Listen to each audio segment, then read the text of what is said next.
예, 감사합니다. 제가 20분 동안에 명성교회 문제에 대해서 발표를 해줬고요. 먼저 저를 소개하면은 저는 여기 뭐 양력도 있지만은 장로의 신학대학원을 나왔고 미국 플로리다 신학교에서 교회법으로 제가 박사학위 논문을 쓰고 그리고 한국에 와서도 제가 강원대학교 법전문대학원 나오고 거기서 박사학위를 했습니다. 그 박사학위도 미국 대법원 교회 분쟁에 대해 연구를 해서 교회법만 약 10년 정도 이렇게 공부를 했습니다. 그런 와중에 명성교회 사태가 터져서 제가 최근에 법으로 읽는 명성교회라는 책을 썼습니다.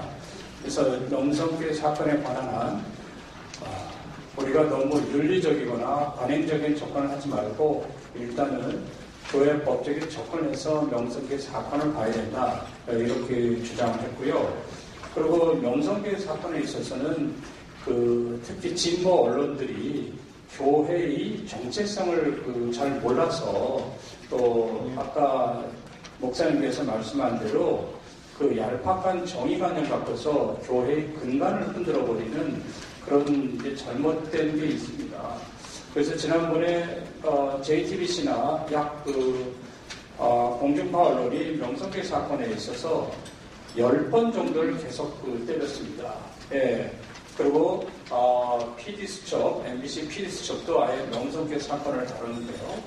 근데 다 좋은데 이거를 사실에 토대를 해서 이렇게 기사를 쓰고 다루고 모르는데 이 사실에 토대하지 않은 상태에서 어떤 부분은 또 허위 사실도 있고 일반적으로 반대하는 사람들만의 증언을 갖고 이렇게 자기네들이 이제 프로그램을 만들어 나왔습니다. 그런 이유 중에 하나가 여러 가지가 있는데 일단은 시청률을 올리기 위한 것도 있습니다.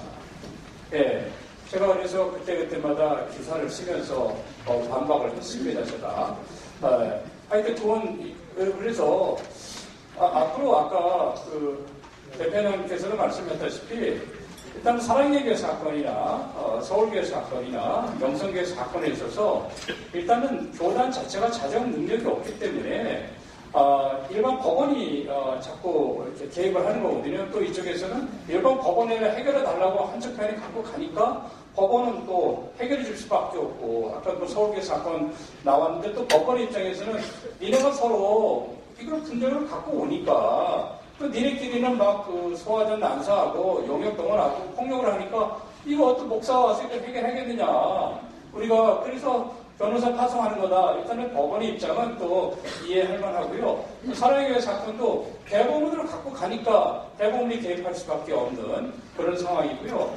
명성교회 사건은 쉽게 얘기하면은 교회법이 분명히 있는데 정서라든가 관행이라든가 윤리적 접근을 해서 이렇게 교회가 파형으로 젖어들고 있습니다. 이거는 예장통합에 자체적인 문제가 굉장히 많이 있습니다.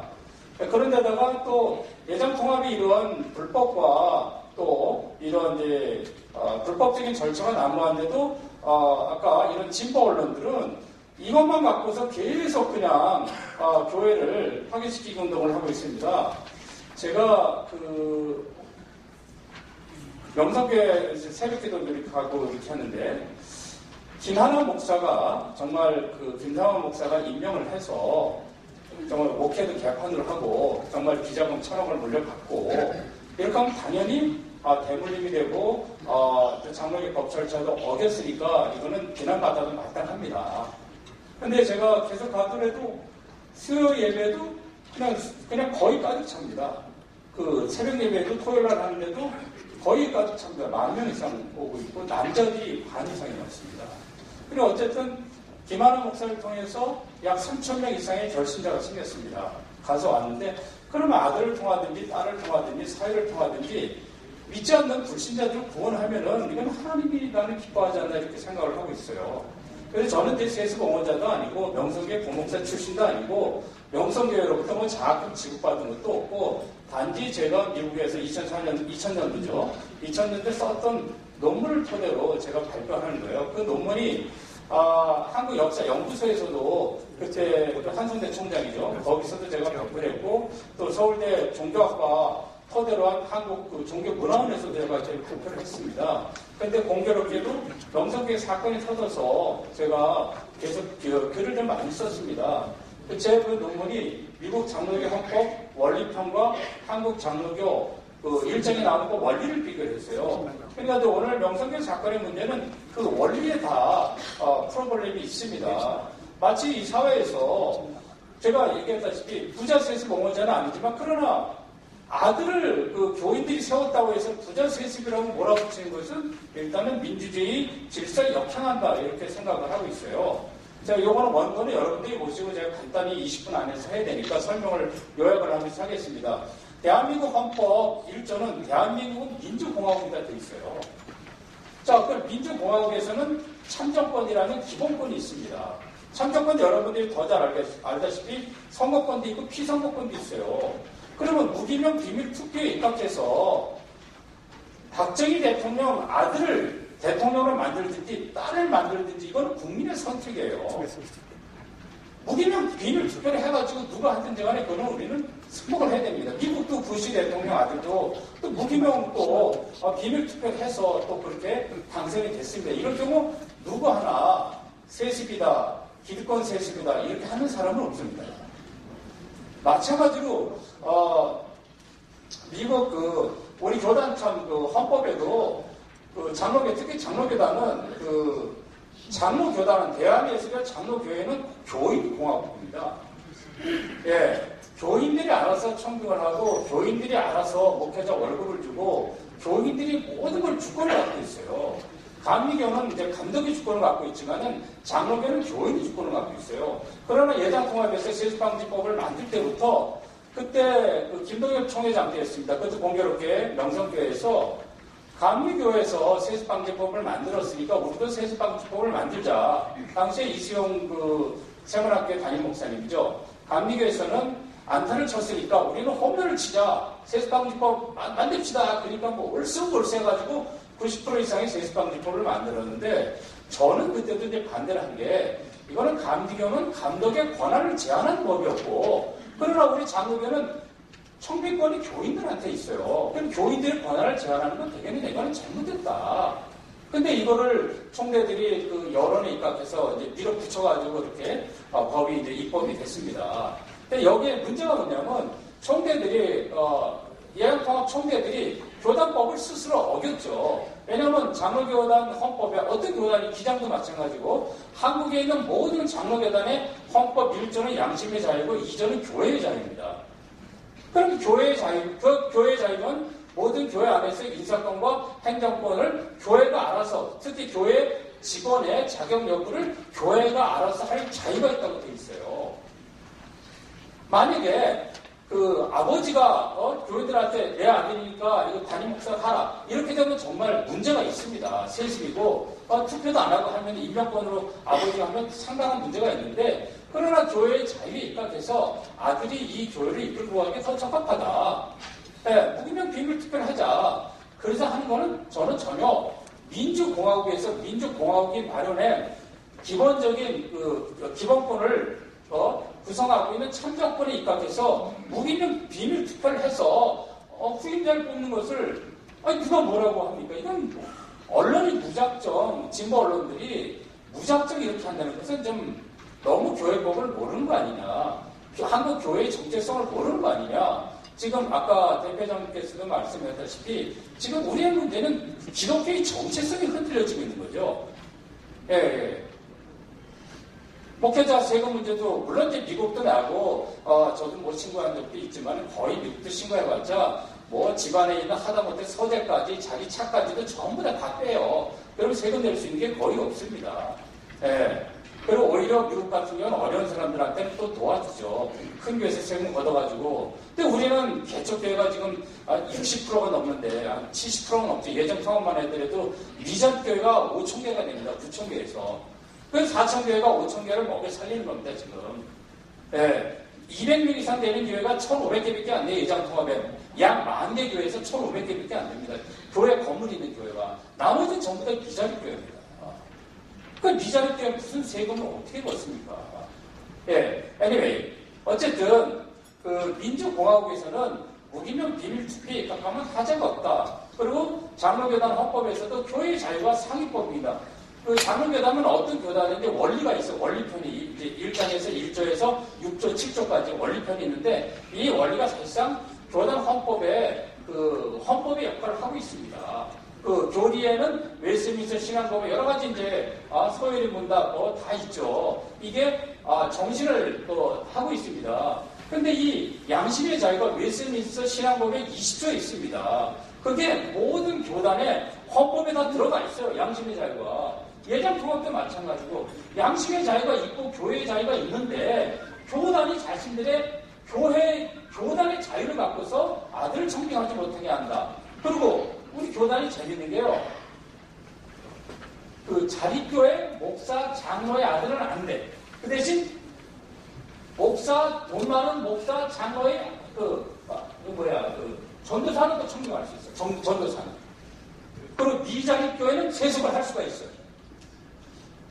그러면 미자립교회가 뭐예요? 장로가 안 세운 미자립교회. 그러면 1,000명, 2,000명 애들은 장로 안 세우는 교회 있습니다. 장로 안 세우면 될 거 아니에요, 그러면.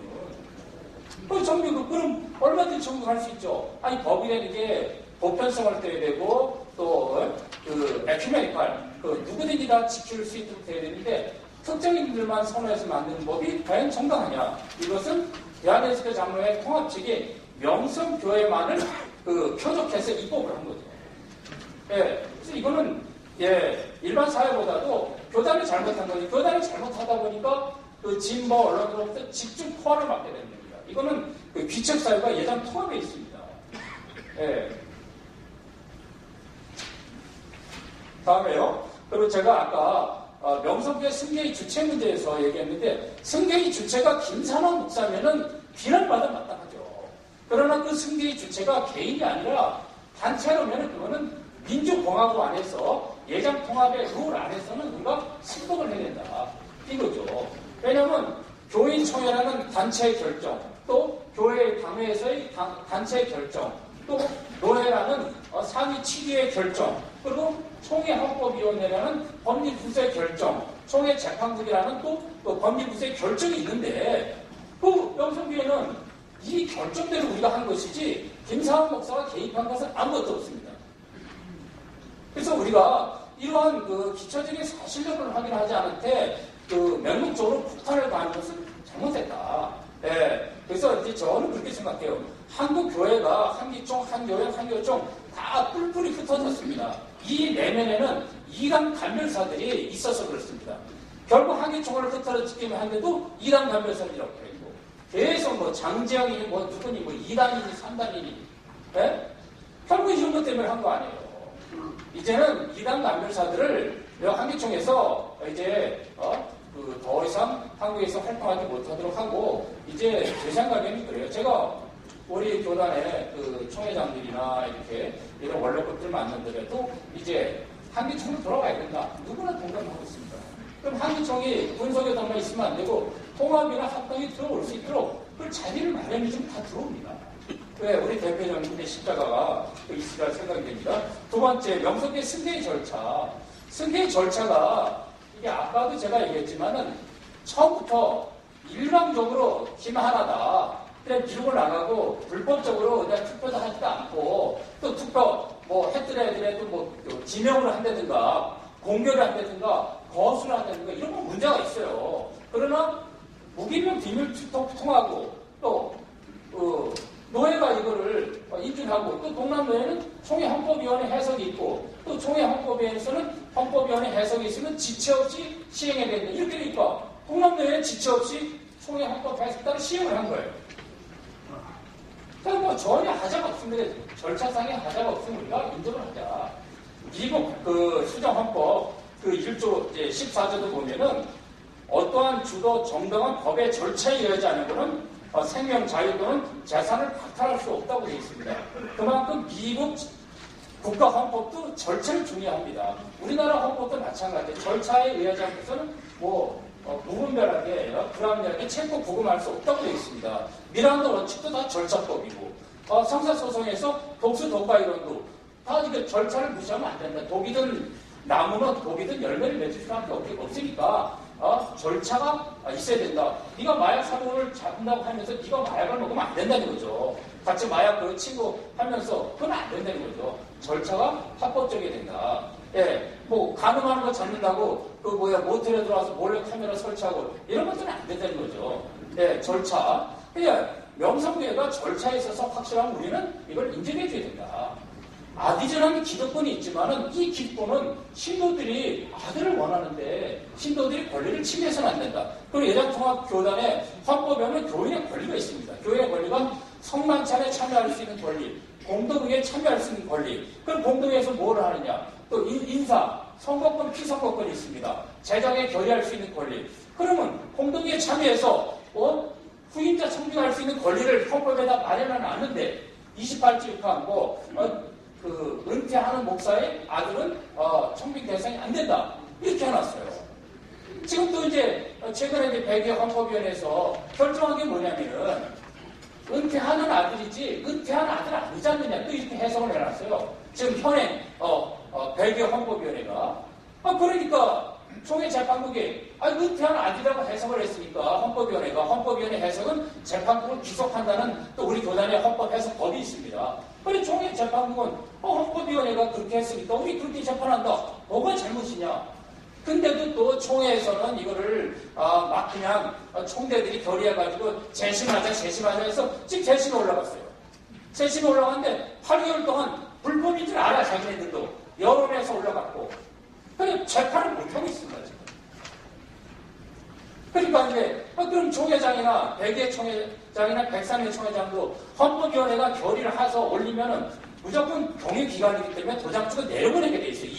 이 신청은 한 번만 하게 돼 있어요. 올라오면 무조건 내려보내야 되는데 총회장들이 보고가 올라와요. 안 내려보내는 거야 이게. 이미 헌법위원회가 법대로 유리하게 해석하니까 자기 뜻대로 안 만다고 차기 총회에다 총대들이 투표하죠. 총대들은 거기서 또 그냥 다수결로 이거 보고 안 받기로 하면 보고를 안 받으면 이게 소멸이 시효되는 걸 또 착각을 하고 있어요. 그러니까 오늘날 통합교단은 법의 무주로 인해서 여기까지 오게 된 거예요. 헌총회도 마찬가지고요. 전부 다 그냥 보고를 받아야 되는데 보류를 무한정으로 보류를 시킵니다. 그럼 헌법 해석에서는 보류시키지 못한다는 임원회가 보류시키지 못한다는 해석이 다 있습니다. 그런데도 계속 보류를 이제 시키고 있습니다. 그러니까 이게 교단 자체 내에서 법을 안 지키니까 세상 법정이 가해상 법정이 이제 우롱을 하는 거죠. 그러니까 어떻게 보면 굉장히 수치스러운 일이죠. 그래서 앞으로 대표장님 말씀했다시피 한기총이 이제 그 교단 법정을 만들어야 됩니다. 그래서 한국 내 모든 교회의 소송권이 이를 가져와서 여기가 사단 법인이기 때문에 여기서 먼저 변호사, 기독교 장로 변호사 또 기독교 교수들 배심원식으로 해서 여기서 일단은 재판을 하는 거죠. 그러면 판사들이 이거를 참고할 수 있게끔 그래서 한기총이 막중한 역할을 해야 됩니다. 먼저 여기 한기총 내에 저는 기독교 법정이 있어야 된다고 생각이 들어요. 그리고 제가 우리 대표님이랑 같은 데 얘기했죠. 조창기들 한기총에서 해야지 왜 딴 데서 하냐 이거죠. 답답해 죽겠어요. 한기총이 지금 유기한 거죠. 조창기들 여기서 해야지. 왜 밖에서 합니까? 어차피 다 법인이 하는 건데. 예. 그리고 정강 목사님 부자가 계속 십자가를 지어주고 있습니다. 예. 그리고 이제 마지막으로 4번의 세습방지법에 대한 통합교단 법리부서의 판단. 네. 지금 이게 우리 교단에 행정법이 있습니다. 행정법이라는 것은 원고가 소를 제기할 수 있냐면 행정청으로부터 자기의 그 권리가 직접적으로 침해가 있어야 됩니다. 그러면 김서원 목사와 동남도의 일부 목사들이 이거를 제기를 했는데 그러면 명성계 김하나 목사의 청빙으로 인해서 본인들의 직접적인 침해가 뭐냐 이거죠. 뭐가 침해됐냐 말이죠. 본인들이 그래서 쫓겨나게 됐느냐 아니면 김하나 목사 때문에 명성계 지원하지 못하게 됐느냐 이들이 지원자였더라면 본인의 권리가 침해될 수가 있죠. 그러나 지원자가 아니었거든요. 그러니까 개인의 권리가 직접적으로 침해되지 못하기 때문에 원고 적격이 없죠. 그리고 대법원 판례도 간접적인 침해라든가 이런 것들은 원고 적격이 안 된다는 판례가 있습니다. 그리고 구체적이고 직접적인 원고 권리 침해가 있어야만이 소송을 제기할 수 있도록 되어 있습니다. 그리고 피고는 노예가 될 수 있어. 노예장이. 근데 지금 동남도가 사고 노예이기 때문에 노예장이 없어요. 노예장이 없기 때문에 피고도 안 돼요. 그러니까 질질 끌어서는 안 되고 빨리 그 예장통합재판국이 그걸 기각을 해야 됩니다. 예. 근데 이게 여태까지 질질 끈다는 것은 전혀 법을 무시한 거다. 그래서 저는 일단은 여기까지 마무리 짓고요. 이제 앞으로 좀 이런 한국의 한기총이 권위가 있으려면 일단은 대형 교단이 들어와야 되고 또 한기총은 들어올 수 있도록 자리를 마련해줘야 되고 예. 그래서 이거는 앞으로 그렇게 해서는 목사님들이 제일 이제 권위 있게 생각하는 분들이 청와대에 들어가는 거, 또 국회의원들입니다. 그러면 초창기들 한기총에서 갖게끔 해가지고 안 오는 국회의원들은 표를 안 주면 될 거 아니에요. 그 다 그냥 낙선운동하고 와서 다 여기서 훌륭한 우리 대표회장, 증명 대표회장님들이랑 훌륭한 분들이 여기서 설교도 하고 축도도 하고 그래야지 한국이 새로워지지 않나 생각합니다. 이상입니다. 감사합니다.